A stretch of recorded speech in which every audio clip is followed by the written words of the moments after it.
A palavra de Deus é que tem o poder, é a palavra de Deus. A igreja não é algo individual. A expectativa dos discípulos a partir desse momento foi a volta de Jesus. Portas do inferno não prevalecerão contra a igreja. Deus está a falar alguma coisa ao seu coração e Ele quer que você se posicione e assuma aquilo que Ele lhe está a falar.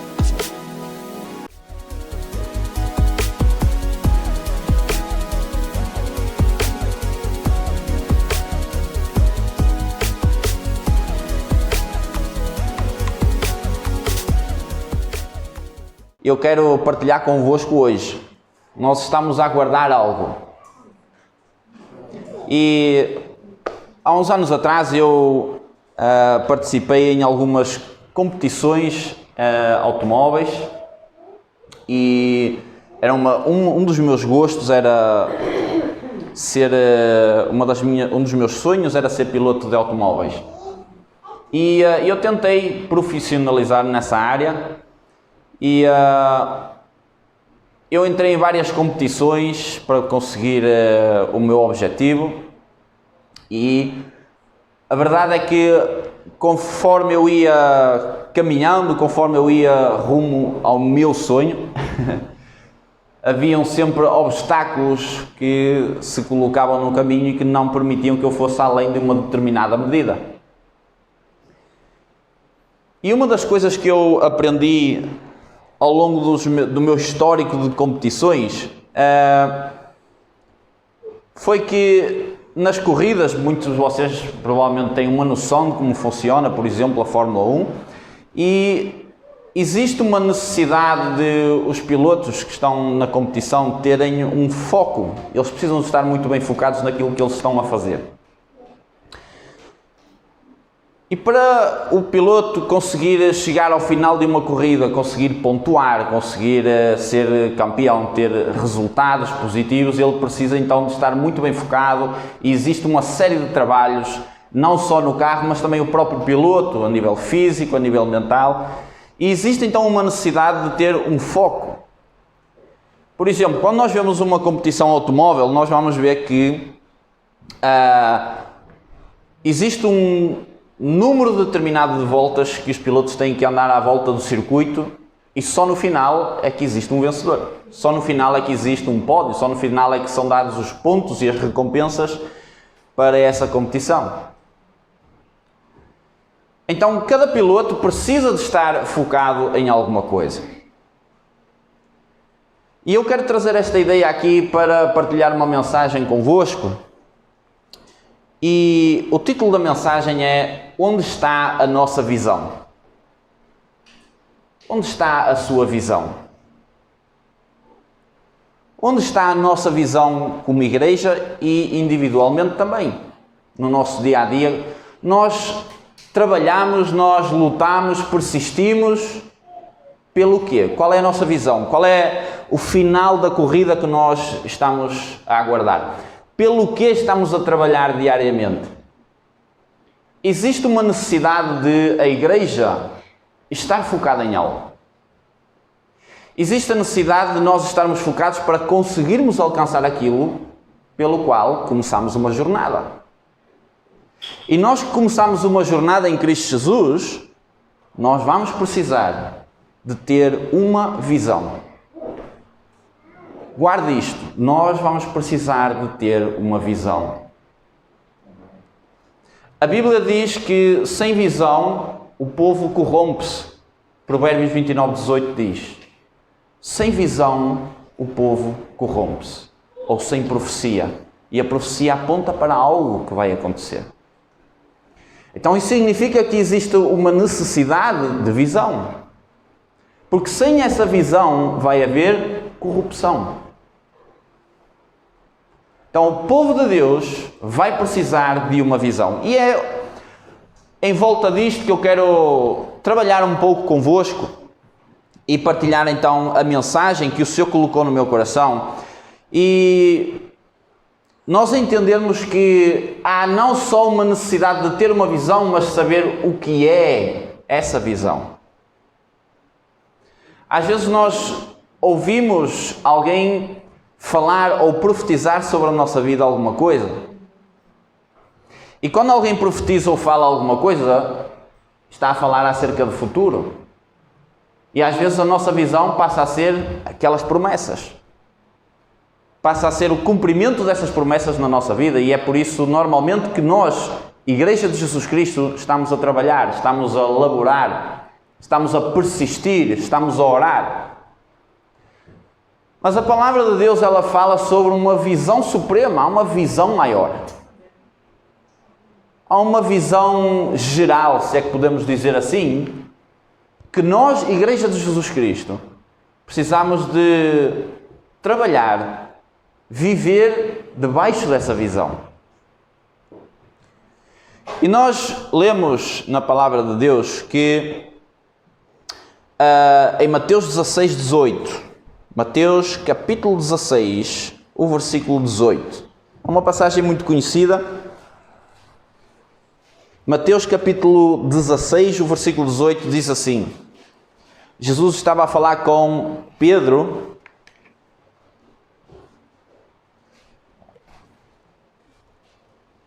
E Jesus, a determinado momento, diz assim a Pedro: também eu te digo que tu és Pedro, e sobre esta pedra edificarei a minha igreja, e as portas do inferno não prevalecerão contra ela. Também eu te digo que tu és Pedro, e sobre esta pedra edificarei a minha igreja, e as portas do inferno não prevalecerão contra a igreja.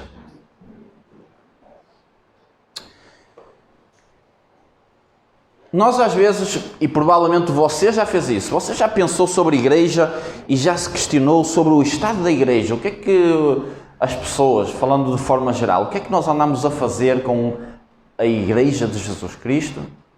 Quais são as práticas da igreja?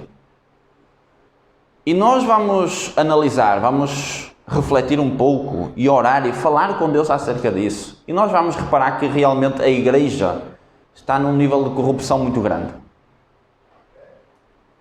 Existe uma apostasia, pessoas que estão desviadas da fé. Talvez você até conheça alguém. Pessoas que se desviaram do caminho do Senhor Jesus. Existem situações difíceis de nós digerirmos, de dizermos assim: esta é a igreja de Jesus? É mesmo esta a igreja de Jesus Cristo?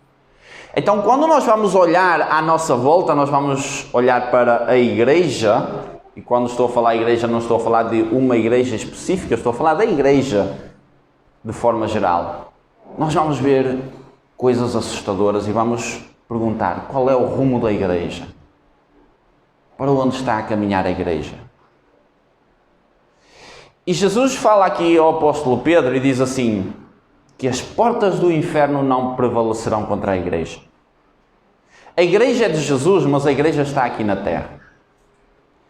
A igreja está aqui e está a trabalhar e ela está a desenvolver-se, só que quando a corrupção entra, existe uma manifestação má daquilo que supostamente deveria ser santo. Então nós olhamos à nossa volta e ficamos desesperados porque nós vemos uma necessidade de restauração e redenção na igreja.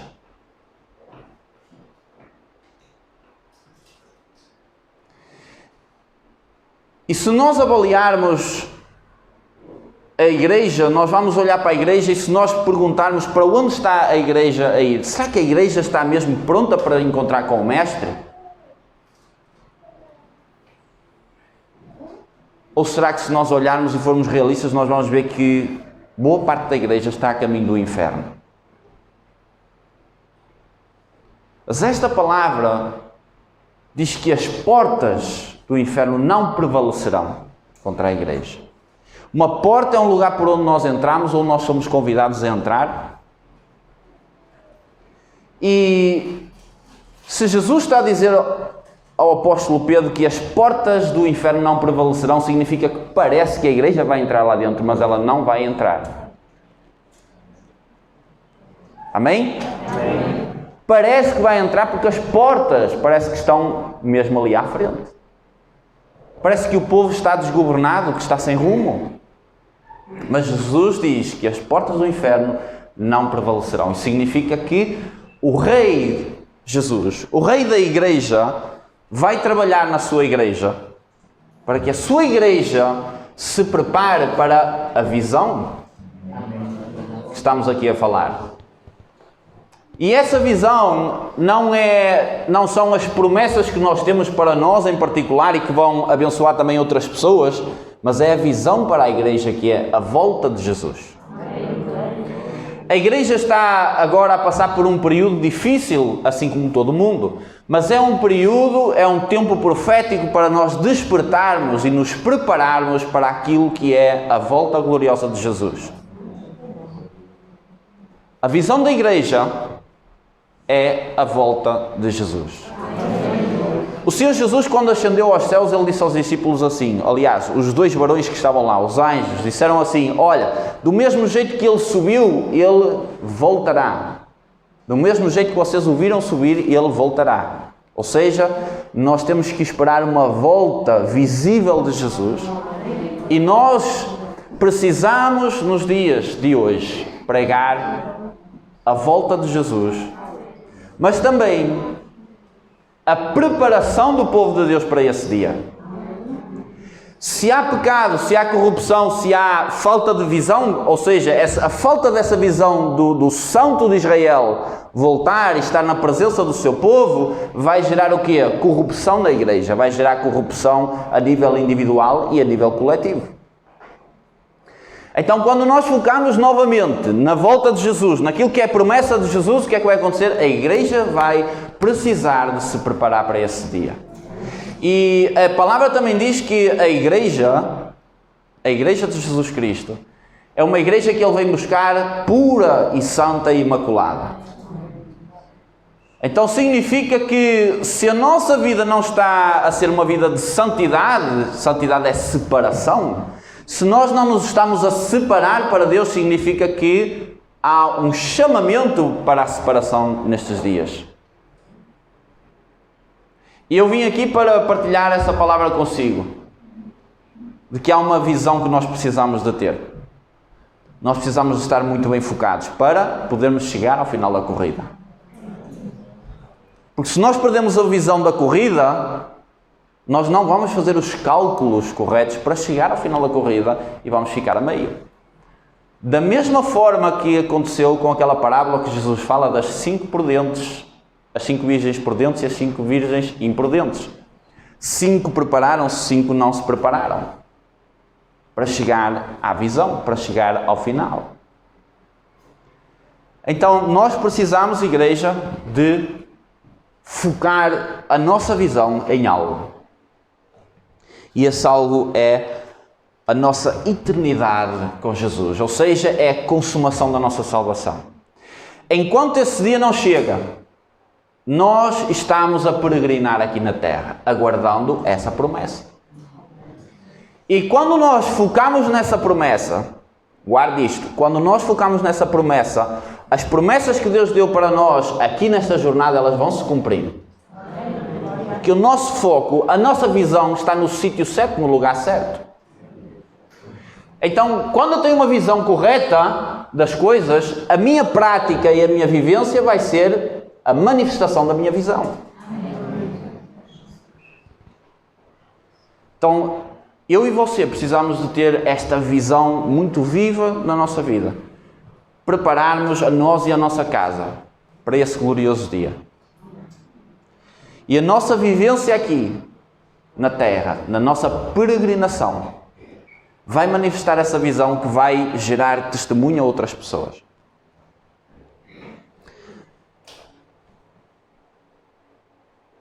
Quando nós lemos Hebreus capítulo 11, capítulo da fé, se você ler Hebreus capítulo 11, você vai ver testemunhos de fé.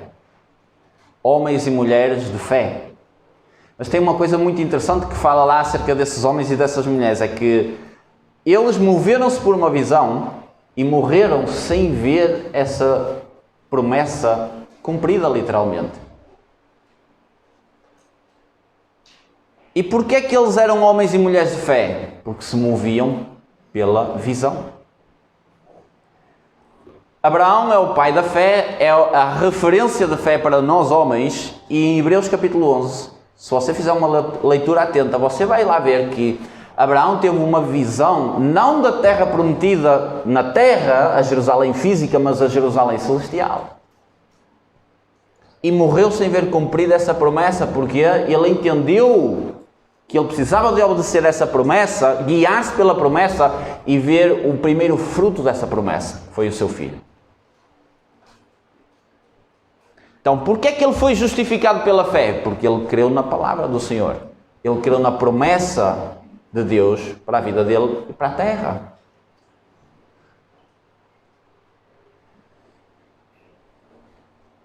Vamos ler Colossenses capítulo 3, o versículo 1 ao 3.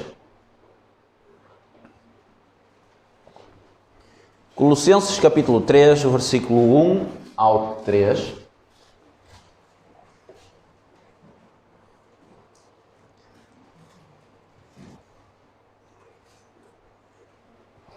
Diz assim: portanto, se fostes ressuscitados juntamente com Cristo, buscai as coisas lá do alto, onde Cristo vive assentado à direita de Deus. Pensai nas coisas lá do alto e não nas daqui da terra, porque morrestes e a vossa vida está oculta juntamente com Cristo em Deus.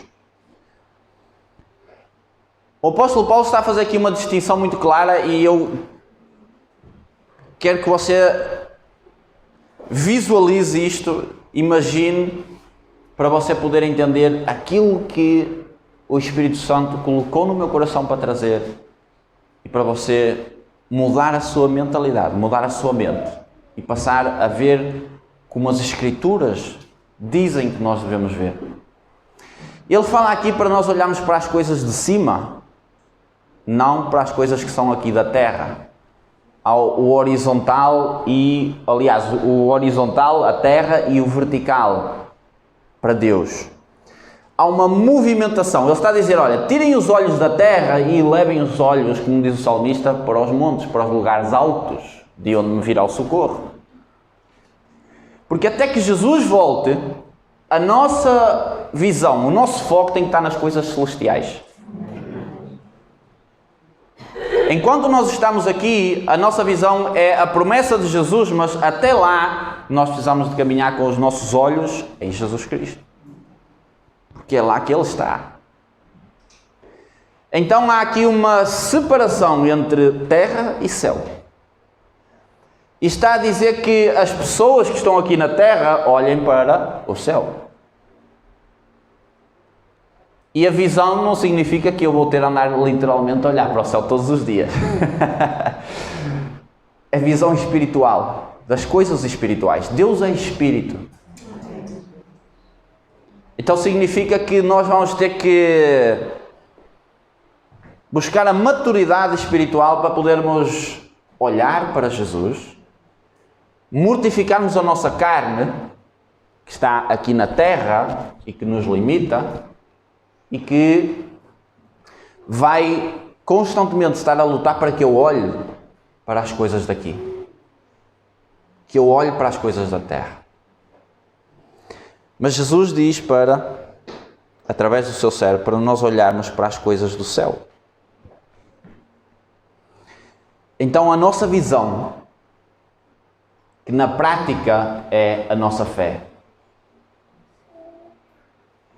ela tem que estar em Jesus Cristo. Ela tem que centrar em Jesus Cristo. Quero ler mais um texto que está em Mateus 6, 19 a 21. Um texto muito conhecido também.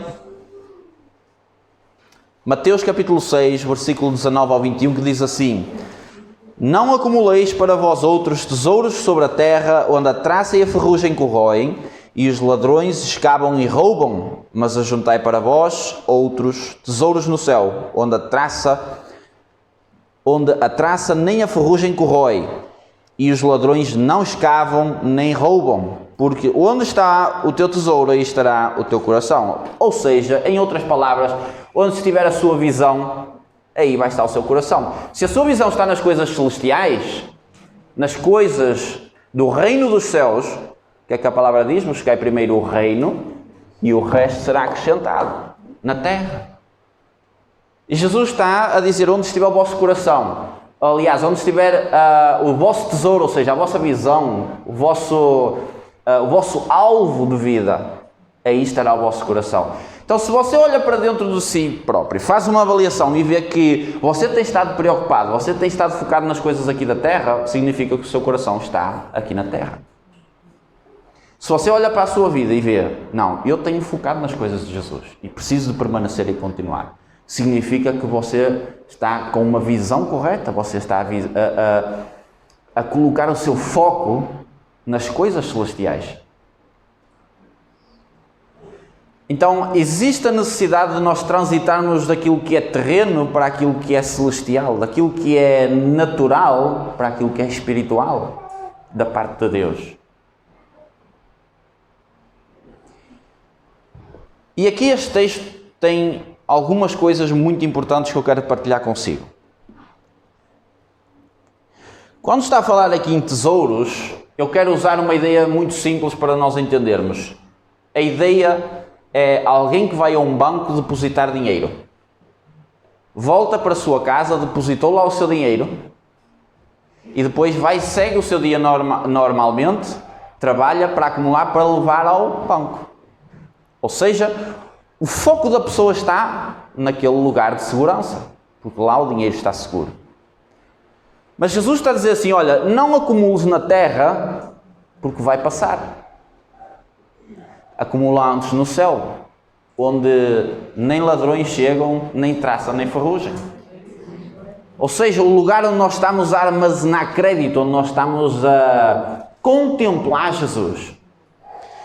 E aqui fala na traça e ferrugem, e a traça e ferrugem significa que há um desgaste natural.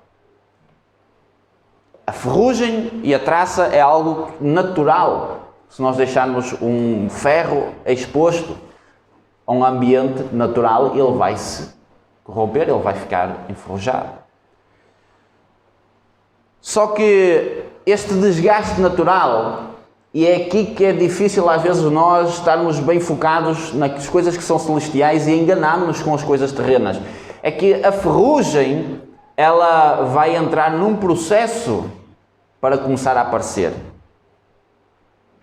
E há um período em que nós não conseguimos ver a ferrugem.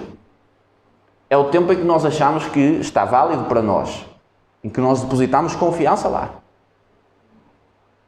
Mas Jesus está a dizer que as coisas aqui da terra, por mais seguras que possam parecer, vai chegar a um limite em que elas vão começar a apodrecer, elas vão começar a desgastar e a corroer. Então este é o desgaste natural. Mas há um outro desgaste aqui também. O ladrão não rouba, não mina nem rouba, que é o desgaste intencional. Há o desgaste natural. O nosso corpo, por exemplo, tem um desgaste natural. Nós não temos como cancelar, não temos anti-aging para cancelar o progresso da nossa idade natural e o desfalecer do nosso corpo. E há também o desgaste intencional, que vai ampliar o desgaste natural também. E o desgaste intencional vai também entrar num processo de escavar, minar para roubar. Talvez só começou a primeira pá a sair e nós dizemos: não é assim tão grave. Mas depois vai a segunda. Não continua a não ser tão grave. Vai a terceira, a quarta, e quando andamos por ela, roubou. E nós estamos sujeitos a esse desgaste. Mas interessante também é que, se você ler o texto que está para trás, que isto é o Sermão do Monte, você vai ver que Jesus dá dois padrões de comportamento aqui. O comportamento natural e o comportamento celestial, ainda que numa condição de homens, ainda que numa condição natural. Se você começar a ler do versículo 1, no capítulo 6, você vai começar Jesus a dizer: olha, quando orares, não sejas como os hipócritas que vão para as praças, mas quando orares, entra no teu quarto sozinho. Ou seja, tem o padrão da terra E Jesus diz assim, olha, em verdade vos digo que já receberam o seu galardão, ou seja, eles estão à procura das coisas da terra e quando eles recebem o louvor da terra, já têm o seu próprio galardão, que passa com o tempo. E que, consoante vai passando o tempo, vêm pessoas que querem roubar a atenção daquela pessoa, então eles vão orar de uma outra forma, elas vão fazer de uma outra forma, vão ter que se reinventar nas questões naturais para conseguirem esse galardão. Ou seja, eu posso estar em destaque, mas se passado algum tempo uma outra pessoa vai estar em destaque. E Jesus fala acerca do jejum, acerca da oração, das esmolas. Então, Jesus está ali a dar um padrão natural das coisas, um padrão da terra e um padrão celestial.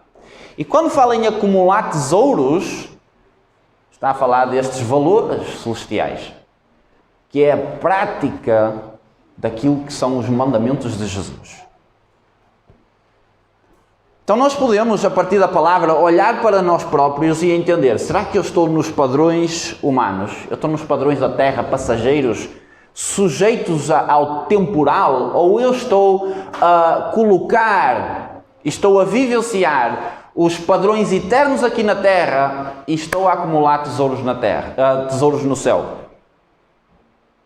Ninguém está a ver, ninguém está a dar aplausos para aquilo que nós estamos a fazer, mas nós estamos a semear algo, nós estamos a colocar e a dizer a Deus que a nossa confiança está nele e que a nossa visão está nas coisas celestiais e que não são corruptíveis. Então existem estas duas situações. Quando nós estamos na esfera natural das coisas, olhando para a terra, focando as nossas coisas aqui na terra, nas conquistas aqui da terra, aquilo que vai acontecer é que há um desgaste natural, há um tempo em que vai findar. E também o desgaste intencional, e que nós sabemos que espiritualmente Satanás age e induz as pessoas à inimizade, e nós temos um inimigo que vai tentar colocar na nossa mente e no nosso coração os padrões da terra. E trazer os padrões da terra para dentro da igreja.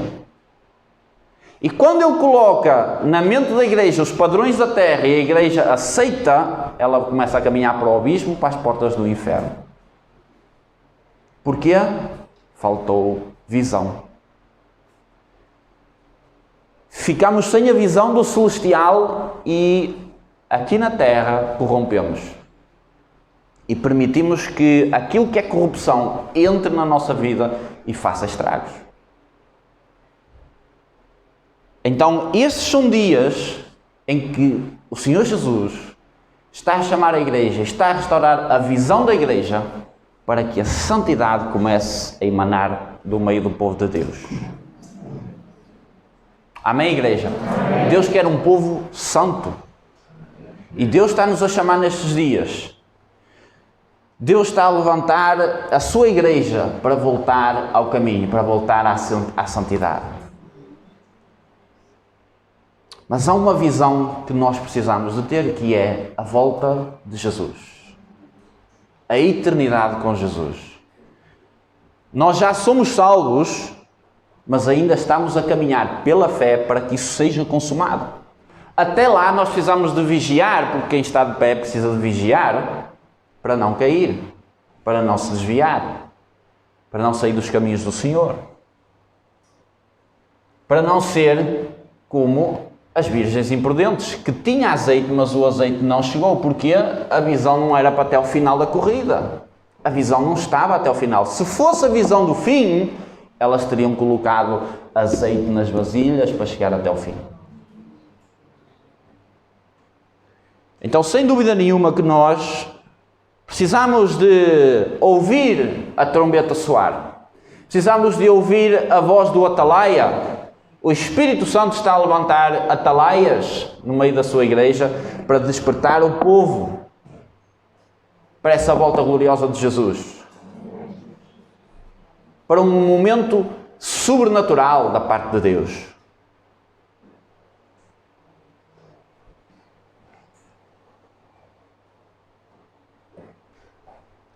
Então, o céu vai guardar o que nós vamos depositar lá. E isso vai manifestar uma vivência, vai manifestar um lugar secreto com Deus, onde nós vamos procurar a santidade, vamos procurar olhar para Jesus e termos o padrão do nosso Mestre para conseguirmos aqui viver, permanecer e persistir até que seja cumprido a promessa. Às vezes estamos cansados, às vezes estamos oprimidos pela pressão da terra, pela pressão do natural, pela pressão do desgaste natural e pela pressão do intencional também. Mas Jesus diz: aquele que chegar ao fim receberá a coroa da vida. Aquele que perseverar até ao fim será salvo. Porque há uma necessidade de permanecermos na rocha, de permanecermos ligados à videira, onde nós vamos ser alimentados e purificados do nosso pecado, purificados da nossa arrogância, do nosso orgulho, da nossa resistência àquilo que é a voz do Espírito Santo. Igrejas, estão a chegar dias, nós estamos já a viver esses dias, em que quem não depender do Espírito Santo vai se dar muito mal.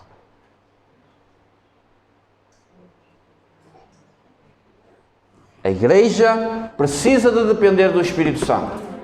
Você precisa depender do Espírito Santo. Eu preciso depender do Espírito Santo. Quando nós olhamos para os apóstolos, o livro de Atos, nós vamos ver que havia uma comunicação entre os enviados e o Espírito. Os enviados iam para a oração e ouviam o que o Espírito Santo dizia e então agiam em conformidade com aquilo que o Espírito Santo falava. Agora nós invertemos, fazemos aquilo que nós queremos e depois perguntamos ao Espírito Santo se é certo.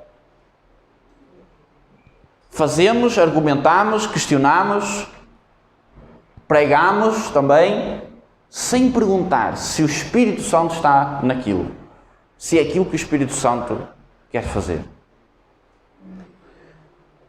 O relacionamento do Espírito Santo conosco talvez poderia assemelhar a alguém que estivesse aqui contra mim e eu estou a empurrar para trás. O Espírito Santo está a empurrar a pessoa para trás, a dizer não é por aqui, e a pessoa continua a insistir. E o Espírito Santo, não é por aqui, não é por aqui, não é por aqui. A pessoa continua a persistir, o Espírito Santo sai de cena. E a pessoa continua na sua vida. Porque há uma resistência à voz do Espírito a dizer não é por aqui. Porque não há a mortificação da carne. Não há a mortificação da visão terrena das coisas. Então aquilo que é necessário fazer é que se o Espírito Santo te empurrar para trás, nós vamos para trás. Se o Espírito Santo te empurrar para um lado, nós vamos para aquele lado.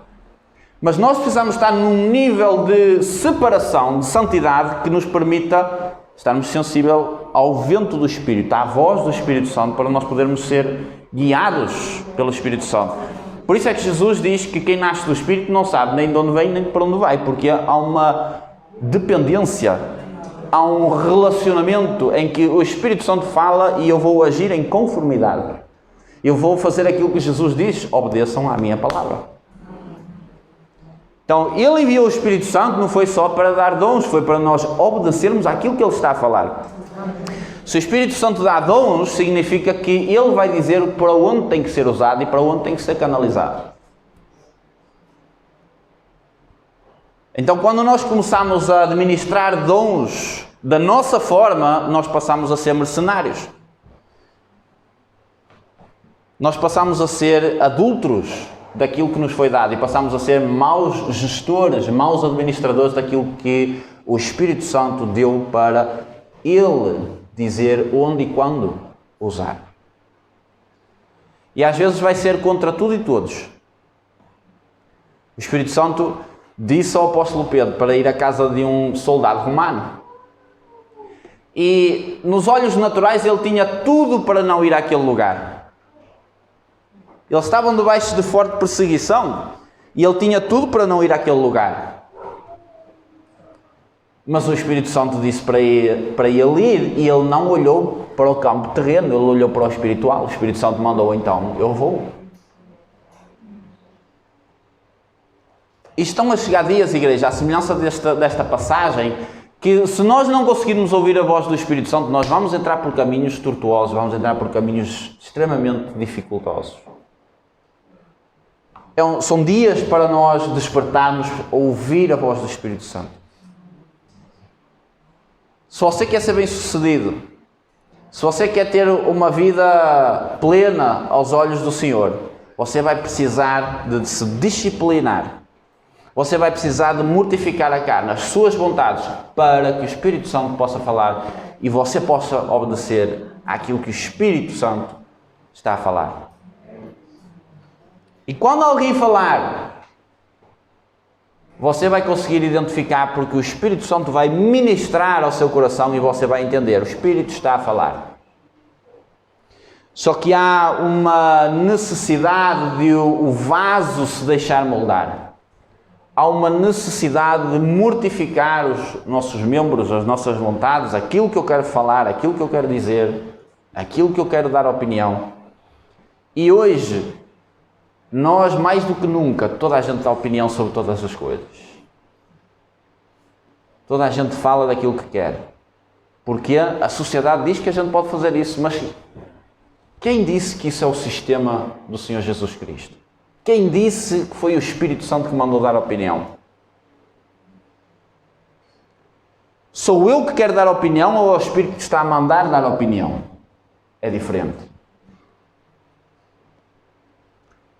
Então, nós comparamos aquilo que nós fazemos com aquilo que seria o ideal, que seria ouvirmos o Espírito Santo e sermos guiados pelo Espírito Santo. Então nós vamos ver que realmente estamos sem visão absolutamente nenhuma. Porque nós somos cativados pelas coisas temporárias. Eu vejo um assunto polémico, então eu quero falar. Eu sou aliciado pelas questões políticas, então eu vou comentar, eu vou opinar e vou ficar até revoltado com algumas situações. Mas é o Espírito Santo que está a ministrar ao nosso coração aquilo que nós queremos falar, aquilo que nós queremos dizer? Ou será que, em vez de darmos a nossa opinião, de dizermos aquilo que nós achamos e entrarmos nas conversas, no diz que disse, nós estamos a fazer aquilo que a palavra manda de nós orarmos pelas autoridades? A Bíblia não diz para nós darmos opinião, diz para nós orarmos pelas autoridades. E eu quero dizer uma coisa assim, nesta tarde aqui. No dia em que você tomar esse princípio, por princípio, na sua vida, você vai começar a ver o Parlamento lá em Lisboa começar a mudar. Mas é preciso orar pelos líderes dos partidos, pelos presidentes, o Presidente da República, o Primeiro-Ministro, autoridades, juízes. Temos uma nação, por exemplo, que dá-se ao luxo de dizer que está aberta a época dos fogos. E nós vamos dizer, ei, porque deveria ser feito assim, não há justiça, não há isto. E nós estamos a orar pelos juízes. Nós estamos a orar pelo Parlamento para que a corrupção caia por terra, para que o espírito da corrupção caia naquele lugar. Em Jeremias diz, na cidade para onde eles foram, para a Babilónia, orai pela cidade, pela paz da cidade, que na sua paz vocês vão ter paz. Então o princípio está aí. Nós orarmos pela paz da nossa nação, para que nós tenhamos paz também. E nós que ouvimos e falamos, talvez muitas vezes até de avivamento, e sabemos que Portugal tem essa palavra de avivamento aqui, para nós recebermos algo da parte de Deus, que nós não sabemos na prática o que é. Mas para haver um avivamento vai ter que haver também princípios que vão ser obedecidos. Não existe presença de Deus sem ordem. Não existe presença de Deus sem ordem. Em 2 Crônicas nós lemos que no dia da inauguração do templo, a glória de Deus desceu sobre o templo e ninguém conseguia ficar de pé para ministrar. Porquê?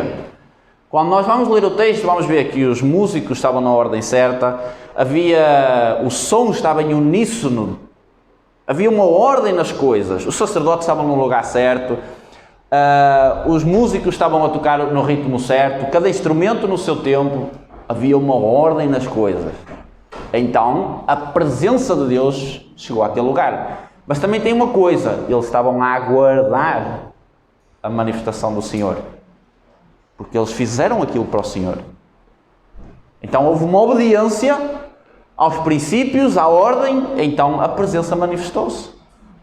E você pergunta assim, porquê é que não há presença de Deus no meio da igreja? Porque falta ordem.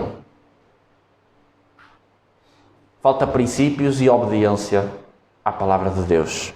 Amém, igreja? Amém.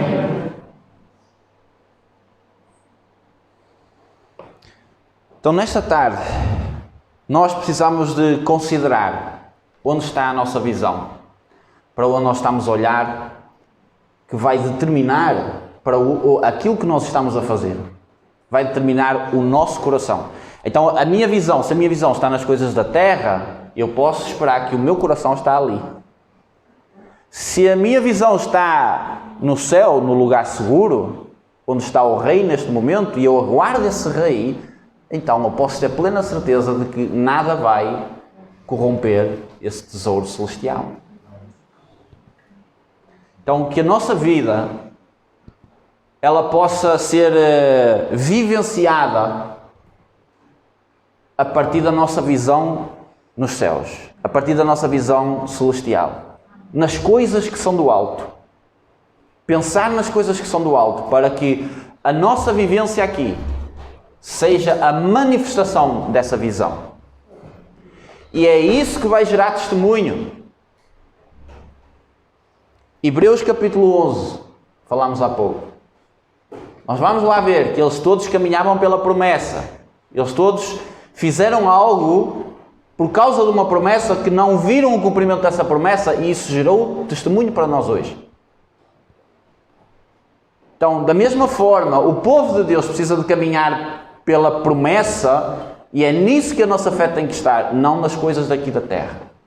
Primeiro o reino dos céus e o resto será acrescentado. Então, há uma inversão na ordem das coisas. Eu nasço, eu começo a progredir, a ficar mais velho, e eu começo a ver e a cativar-me pelas coisas da terra. Então Jesus diz assim, olha, inverte isso, tu começas a olhar para o celestial e a terra vai acrescentar. Amém? Glórias ao Senhor.